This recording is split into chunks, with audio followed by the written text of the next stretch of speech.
സെഷനിലേക്ക് സ്വാഗതം. ഹെയർ റിബോണ്ടിംഗ് എന്നത് വളരെ കാലം നിലനിൽക്കുന്ന ഒരു കെമിക്കൽ സ്ട്രെയിറ്റനിങ് പ്രക്രിയയാണ്. ഈ നടപടിക്രമത്തിലൂടെ മുടിയുടെ ബോണ്ടുകൾ അയവുള്ളതാക്കി ഇഷ്ടപ്പെട്ട ശൈലിയിലേക്ക് പുനഃക്രമീകരിക്കാം. ലക്ഷ്യങ്ങൾ. ഈ സെഷൻ അവസാനിക്കുമ്പോഴേക്ക് നിങ്ങൾക്ക് താഴെ പറയുന്ന കാര്യങ്ങൾ ചെയ്യാൻ കഴിയും. ഹെയർ റീബോണ്ടിങ്ങിനു വേണ്ട ഉപകരണങ്ങളുടെയും സാമഗ്രികളുടെയും പട്ടിക തയ്യാറാക്കുക. ഹെയർ റീബോണ്ടിങ്ങിനു വേണ്ടി ക്ലയന്റിനെ തയ്യാറാക്കുക. ഹെയർ റീബോണ്ടിംഗ് പ്രക്രിയ ചെയ്തു കാണിക്കുക. കൂടാതെ ഹെയർ റീബോണ്ടിങ്ങിൽ ഉണ്ടായേക്കാവുന്ന വിപരീത ഫലങ്ങൾ അഥവാ കൺട്രാക്ഷൻസ് എന്തൊക്കെയെന്ന് വിശദീകരിക്കുക. ഹെയർ റീബോണ്ടിങ്ങിനു വേണ്ട ഉപകരണങ്ങളും സാമഗ്രികളും ഇനി പറയുന്നവയാണ്: timer, salon gown, mixing bowl, spray bottle, spatula, setting clip, tail comb, wide tooth comb, applicator brush, neck cap, shampoo, towel, neutralising shampoo, conditioner, protective gloves, protective cream, relaxer. അണുബാധ തടയാനായി എല്ലാ ഉപകരണങ്ങളും നന്നായി അണുവിമുക്തമാക്കിയിട്ടുണ്ടെന്ന് ഉറപ്പുവരുത്തുക. അഴുക്കോ മുൻപ് ചെയ്ത ട്രീറ്റ്മെന്റിന്റെ അവശിഷ്ടങ്ങളോ പറ്റിയിരിപ്പുണ്ടെങ്കിൽ അനുയോജ്യമായ ക്ലീനിംഗ് ഏജന്റോ ഡിസിൻഫെക്റ്റന്റോ ഉപയോഗിച്ച് നീക്കം ചെയ്യുക. ക്ലയന്റിനെ വിളിക്കുന്നതിന് മുൻപ് ട്രീറ്റ്മെന്റ് ചെയറിലെ പൊടി, അവശിഷ്ടങ്ങൾ എന്നിവ നീക്കി വൃത്തിയാക്കണം. ഹെയർ പ്രോഡക്റ്റുകൾ സുരക്ഷിതമായ സ്ഥലത്ത് സൂക്ഷിക്കുകയും ഉപയോഗിക്കേണ്ട കാലാവധി തീർന്നിട്ടില്ല എന്ന് പതിവായി പരിശോധിച്ച് ഉറപ്പിക്കുകയും വേണം. പ്രക്രിയ തുടങ്ങുന്നതിന് മുൻപ് നിങ്ങളുടെ കൈകൾ സോപ്പും വെള്ളവും ഉപയോഗിച്ച് നന്നായി കഴുകി ടവൽ കൊണ്ട് ഒപ്പി ഉണക്കുക. ട്രീറ്റ്മെന്റ് ചെയ്യുമ്പോൾ ഗ്ലൗസ് ഇടുന്നത് നന്നായിരിക്കും. നേരിട്ട് ചർമ്മത്തെ സ്പർശിക്കുന്നതും അണുബാധ പടരുന്നതും ഇത് തടയും. പ്രക്രിയ തുടങ്ങുന്നതിന് മുൻപ് ക്ലയന്റിന്റെ താൽപ്പര്യങ്ങൾ അറിഞ്ഞു വെക്കണം. കൂടാതെ ക്ലയന്റിന്റെ ഇപ്പോഴത്തെ ഹെയർ സ്റ്റൈലും വിലയിരുത്തണം. ക്ലയന്റിന് പ്രക്രിയ വിവരിച്ചു കൊടുക്കുക. ഓർക്കുക, ഹെയർ റീബോണ്ടിംഗ് പ്രക്രിയ കൂടുതൽ സമയം എടുത്തു ചെയ്യേണ്ട ഒന്നാണ്. അതിനാൽ ഒരിക്കലും ധൃതി പിടിച്ച് ചെയ്യാൻ പാടില്ല. ട്രീറ്റ്മെന്റ് അലർജി ഉണ്ടാക്കാനുള്ള സാധ്യതയുള്ളതിനാൽ ക്ലയന്റിന് കെമിക്കലുകളോട് അലർജി ഇല്ല എന്ന് ഉറപ്പുവരുത്തണം. കഴിഞ്ഞ 2 ആഴ്ചയ്ക്കുള്ളിൽ ക്ലയന്റ് കെമിക്കൽ റിലാക്സറോ അതിനോട് സമമായ മറ്റേതെങ്കിലും ട്രീറ്റ്മെന്റോ ചെയ്തിട്ടില്ല എന്ന് ഉറപ്പുവരുത്തേണ്ടത് അത്യാവശ്യമാണ്. അല്ലെങ്കിൽ മുടി കേടുവരുന്നതിനും പ്രക്രിയ പരാജയപ്പെടാനുമുള്ള സാധ്യത കൂട്ടും. ക്ലയന്റിന്റെ മുടിയും സ്കാൽപ്പും പരിശോധിച്ച് നീരോ മുറിവുകളോ മറ്റെന്തെങ്കിലും പ്രശ്നങ്ങളോ ഇല്ല എന്ന് ഉറപ്പാക്കുക. ഇങ്ങനെ എന്തെങ്കിലും കണ്ടാൽ ട്രീറ്റ്മെന്റുമായി മുന്നോട്ടു പോകരുത്. അത് ക്ലയന്റിനെയും നിങ്ങളുടെ സൽപ്പേരിനെയും പ്രതികൂലമായി ബാധിക്കും. ഈ ട്രീറ്റ്മെന്റിന് നല്ല പരിപാലനം ആവശ്യമാണ് എന്ന് മുൻകൂറായി ക്ലയന്റിനെ അറിയിക്കുക. ഹെയർ റീബോണ്ടിംഗ് ഒരു സെമി പെർമനന്റ് ട്രീറ്റ്മെന്റ് ആണ്. അതിനാൽ പുതിയ മുടി വളർന്നു വരുമ്പോൾ അത് സ്ട്രെയിറ്റ് ആയിരിക്കില്ല. അതുകൊണ്ട് റീബോണ്ട് ചെയ്ത മുടിയുടെയും പുതിയ മുടിയുടെയും ഘടനകൾ തമ്മിൽ കാഴ്ചയിൽ തന്നെ നല്ല വ്യത്യാസമുണ്ടാകും. ക്ലയന്റിന് പ്രക്രിയ തുടരാൻ ആഗ്രഹമുണ്ടെങ്കിൽ കൺസെന്റ് ഫോം ഒപ്പിട്ടു വാങ്ങുക. അസ്വസ്ഥത ഒന്നുമില്ല എന്ന് ഉറപ്പുവരുത്തിക്കൊണ്ട് ക്ലയന്റിനെ സുഖമായി ഇരുത്തുക.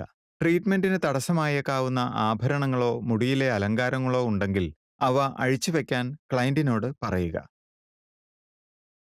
ക്ലയന്റിന്റെ തോളുകളും ശരീരത്തിന്റെ മുകൾ ഭാഗം മുഴുവനും മൂടുന്ന രീതിയിൽ സലൂൺ ഗൗൺ ധരിപ്പിക്കുക. മുടിയോ കെമിക്കലോ ക്ലയന്റിന്റെ വസ്ത്രത്തിൽ പറ്റാതിരിക്കാനാണ് ഇങ്ങനെ ചെയ്യുന്നത്. അധിക സുരക്ഷയ്ക്കായി ക്ലയന്റിന്റെ തോളിന് ചുറ്റും ഒരു ടവൽ കൊണ്ട് മൂടി മറയ്ക്കുക. ഹെയർ റീബോണ്ടിംഗ് പ്രക്രിയയുടെ നടപടിക്രമങ്ങൾ ഇനി പറയുന്നവയാണ്: ഘട്ടം 1 മുടി ഷാംപൂ ചെയ്യുക. ഘട്ടം 2 മുടി വിശകലനം ചെയ്യുക. ഘട്ടം 3 റിലാക്സന്റ് പുരട്ടുക. ഘട്ടം 4 മുടി കഴുകി ഡീപ്പ് കണ്ടീഷൻ ചെയ്യുക. ഘട്ടം 5 മുടിയിൽ കെരാറ്റിൻ ലോഷൻ പുരട്ടി സ്ട്രെയിറ്റൻ ചെയ്യുക. ഘട്ടം 6 ന്യൂട്രലൈസർ പുരട്ടുക. ഘട്ടം 7 ബ്ലോ ഡ്രൈ ചെയ്ത് അവസാനവട്ട സ്ട്രെയിറ്റനിങ് ചെയ്യുക. മുടി നന്നായി ഷാംപൂ ചെയ്തുകൊണ്ട് തുടങ്ങുക. ഇത് മുടിയിൽ അഴുക്ക്, എണ്ണമയം, ഏതെങ്കിലും ഉൽപ്പന്നങ്ങളുടെ അവശിഷ്ടം എന്നിവയുണ്ടെങ്കിൽ നീക്കം ചെയ്ത് വൃത്തിയാക്കുന്നു. ഇതിനായി ക്ലയന്റിന്റെ മുടിക്ക് അനുയോജ്യമായ ഷാംപൂ തിരഞ്ഞെടുക്കുക. മുടി കഴുകി ടവൽ ഉപയോഗിച്ച് ഉണക്കുക. ശ്രദ്ധിക്കുക, ഇപ്പോൾ കണ്ടീഷണർ ഉപയോഗിക്കരുത്. കാരണം അത് റീബോണ്ടിംഗ് പ്രക്രിയയെ ബാധിക്കും. റീബോണ്ടിംഗ് പ്രക്രിയ തുടങ്ങുന്നതിന് മുൻപ് മുടി വൃത്തിയായിരിക്കേണ്ടത് അത്യാവശ്യമാണ്. തലയ്ക്ക് ചുറ്റുമായി മുടിയിഴകൾ തുടങ്ങുന്ന ഇടം, അതായത് ഹെയർലൈൻ മുഴുവനും ചെവിയുടെ മുകളിലും പ്രൊട്ടക്റ്റീവ് ക്രീം പുരട്ടുക. ഓർക്കുക, കെമിക്കലുകൾ ചർമ്മത്തെ സ്പർശിക്കാൻ ഇടയാവരുത്. അതിനാൽ വളരെ ശ്രദ്ധയോടെ വേണം അവ പ്രയോഗിക്കാൻ.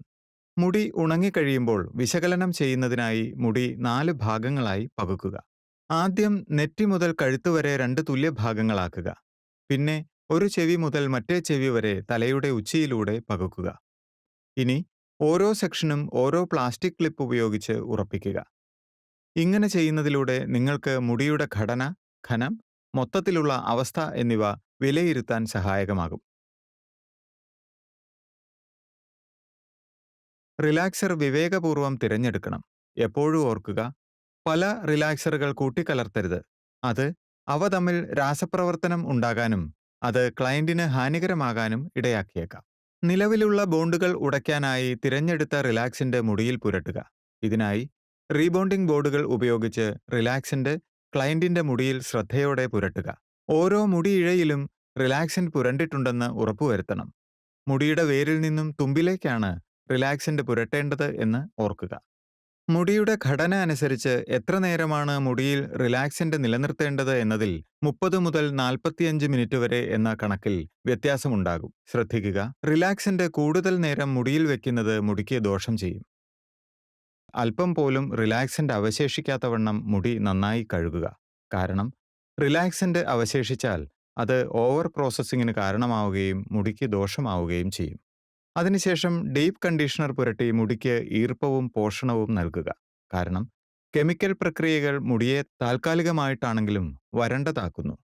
ഡീപ്പ് കണ്ടീഷനിങ്ങിന് ശേഷം മുടിയിൽ കെരാറ്റിൻ ലോഷൻ പുരട്ടുക. സ്ട്രെയിറ്റനിങ് പ്രക്രിയയ്ക്ക് മുൻപ് മുടി സംരക്ഷിച്ച് തയ്യാറാക്കുന്നതിന് ഈ സ്റ്റെപ്പ് ആവശ്യമാണ്. ഇനി ഒരു സെറാമിക് ഫ്ലാറ്റ് അയൺ ഉപയോഗിച്ച് മുടി മൃദുലമായി തോന്നുന്നതുവരേക്ക് ഓരോ സെക്ഷനായി ഇഷ്ടാനുസരണം മുടിയിഴകൾ സ്ട്രെയിറ്റൻ ചെയ്യുക. മുടി ഒരേപോലെ സ്ട്രെയിറ്റൻ ചെയ്ത് കിട്ടണമെങ്കിൽ ഈ പ്രക്രിയ വളരെ കൃത്യതയോടെ വിദഗ്ധമായി വേണം ചെയ്യാൻ. ഉദ്ദേശിച്ച രീതിയിൽ മുടി വരണമെങ്കിൽ ഫ്ലാറ്റ് അയൺ ശരിയായ ചൂടിൽ ശരിയായ പ്രഷർ കൊടുത്ത് പ്രയോഗിക്കണം.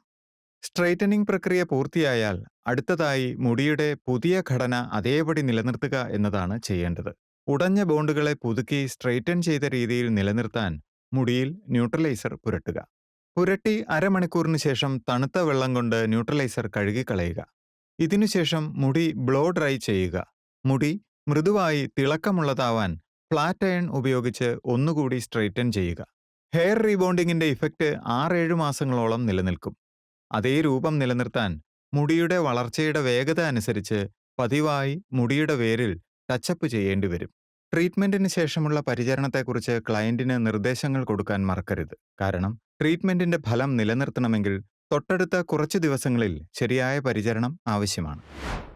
ഈ ട്രീറ്റ്മെന്റിന് ചില വിപരീത ഫലങ്ങളും ദോഷഫലങ്ങളുമുണ്ട്. ട്രീറ്റ്മെന്റിന് മുൻപ് ക്ലയന്റ് ഈ പ്രശ്നങ്ങളെക്കുറിച്ച് വേണ്ടവണ്ണം മനസ്സിലാക്കിയിട്ടുണ്ട് എന്ന് ഉറപ്പുവരുത്തുക. ഇനി പറയുന്നവയാണ് അവ. സ്കാൽപ്പിന് അസ്വസ്ഥതയും സെൻസിറ്റിവിറ്റിയും. ഹെയർ റീബോണ്ടിങ്ങിന് ഉപയോഗിക്കുന്ന കെമിക്കലുകൾ സ്കാൽപ്പിൽ അസ്വസ്ഥത, ചുവപ്പ് നിറം, ചൊറിച്ചിൽ പോലെയുള്ള അസ്വസ്ഥതകൾ എന്നിവ ഉണ്ടാക്കിയേക്കാം. ഇത് കൂടുതലായും സെൻസിറ്റീവായ സ്കാൽപ്പിലും ഉൽപ്പന്നം സ്കാൽപ്പിൽ നേരിട്ട് പുരണ്ടാലും സംഭവിക്കും. മുടി കേടുവന്ന് പൊട്ടുക. ഹെയർ റീബോണ്ടിംഗ് പ്രക്രിയയിൽ കെമിക്കൽ റിലാക്സന്റുകൾ, അധികം ചൂട് എന്നിവ ഉൾപ്പെടുന്നു. ഇവ മുടിയുടെ ഘടനയെ തളർത്താൻ ഇടയാക്കും. ശരിയായ രീതിയിൽ ചെയ്തില്ലെങ്കിലോ മുന്നേ തന്നെ മുടിക്ക് കേടുപാടുകളുണ്ടെങ്കിലോ മുടി പൊട്ടുന്നതിനും അറ്റം പിളരുന്നതിനും മുടി ഡ്രൈ ആകാനും ഇടയാക്കും. അലർജി. ചില വ്യക്തികൾക്ക് റീബോണ്ടിങ്ങിന് ഉപയോഗിക്കുന്ന കെമിക്കലുകൾ അലർജി ഉണ്ടാക്കുന്നു. ഇത് സ്കാൽപ്പിലും ഹെയർ ലൈനിലും ചുവപ്പ് നിറം, നീർക്കെട്ട്, തടിപ്പ് എന്നിവയ്ക്ക് കാരണമാകുന്നു. ചൂടിനോടുള്ള സെൻസിറ്റിവിറ്റി. റീബോണ്ടിങ്ങിന് ഫ്ലാറ്റ് അയൺ നല്ല ചൂടിൽ പ്രയോഗിക്കുമ്പോൾ ശരിയായ രീതിയിൽ പ്രയോഗിച്ചില്ലെങ്കിലും മുൻപേ തന്നെ ചൂടുകൊണ്ട് കേടുവന്ന മുടിയാണെങ്കിലും ദോഷം ചെയ്യും. ഫലത്തിൽ പൊരുത്തമില്ലായ്മ.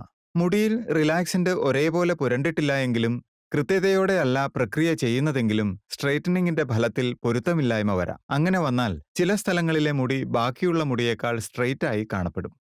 തലവേദനയും മനം പുരട്ടലും. റീബോണ്ടിങ്ങിന് ഉപയോഗിക്കുന്ന കെമിക്കലുകൾ ഉണ്ടാക്കുന്ന ദുർഗന്ധം ചിലർക്ക് അസ്വസ്ഥതയുണ്ടാക്കും. പ്രക്രിയയ്ക്കിടയിൽ ക്ലയന്റിന് മേൽപ്പറഞ്ഞ അസ്വസ്ഥതകൾ എന്തെങ്കിലും ഉണ്ടായാൽ ട്രീറ്റ്മെന്റ് തുടരരുത്.